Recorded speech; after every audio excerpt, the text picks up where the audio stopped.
আসসালামু আলাইকুম। চলে এলাম বাগানে। বৃষ্টি হচ্ছে। বৃষ্টির মধ্যেই চলে এসেছি বাগানে। আসলে ঝড় বৃষ্টি যাই থাকুক না কেন, বাগানে আমাকে আসতেই হবে গাছগুলোকে দেখার জন্য। এটা হলো গাছের প্রতি আমার ভালোবাসা। আমি প্রকৃতিকে খুব পছন্দ করি, খুব ভালোবাসি সেই ছোটোবেলা থেকেই। তাই সবসময় প্রকৃতির সাথে থাকার জন্য, প্রকৃতিকে দেখার জন্য আমার এই বাগান করা, যাতে আমি সবসময় প্রকৃতির সাথে থাকতে পারি, প্রকৃতির সৌন্দর্য উপভোগ করতে পারি।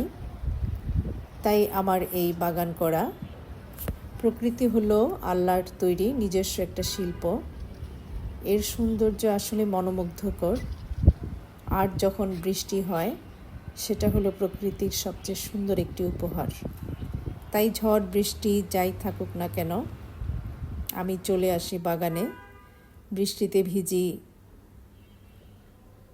তারপরেও আমি আমার এই বাগানের সৌন্দর্য উপভোগ করার জন্য আমি চলে আসি বাগানে। বৃষ্টির মধ্যে প্রকৃতি দেখার সৌন্দর্যই আলাদা।